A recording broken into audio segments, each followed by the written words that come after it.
So today I wanted to talk a little bit about our dealings with Short Hills and dealing with the federal government and the provincial government and how it's changed, how this relationship can be changed and can be used today to move us forward and dealing with some of the real critical issues that our people are dealing with and your people are dealing with too as well.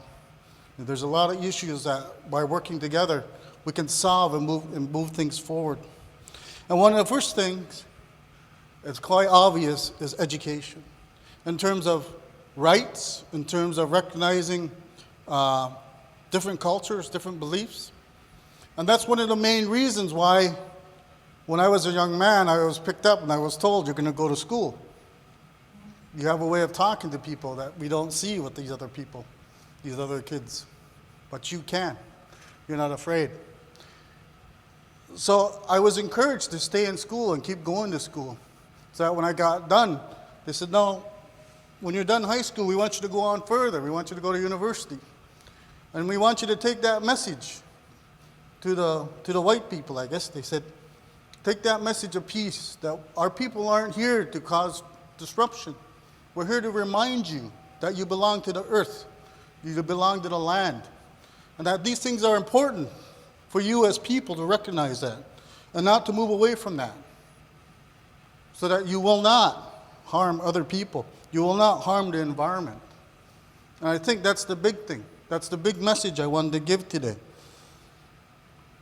We talk a little bit about the community and building, having pillars that support us. This two-row wampum is part of that. It's part of that because when we were out there harvesting on Short Hills, there's overt things you see, and there's covert things you don't see. There's things that are hidden you don't see. I mean, you can see the things where we're learning how to use a bow, how we're learning how to navigate, how we're physical exercise, those sort of things. But you're not seeing what's happening at the community level. You're not seeing the 300 people that come, that harvest, men and women, that are taking it back to their communities.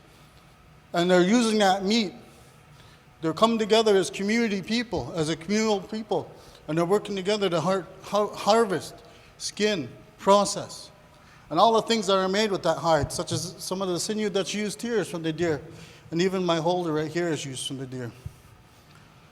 Our ceremonial clothing that we use. You guys don't recognize this, but we have ceremonies all throughout the year. And right now is one of our biggest ceremonies, our midwinter ceremonies. This is like our New Year's, right?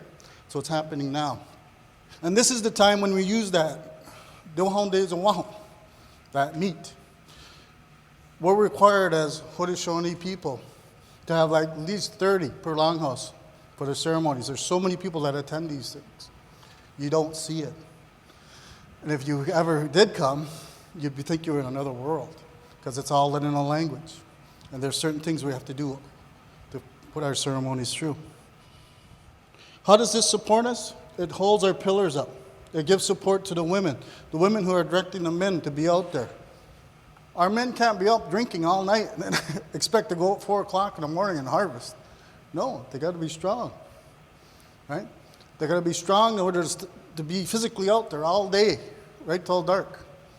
And then when they get back, they got to keep on working because that's when the processing begins.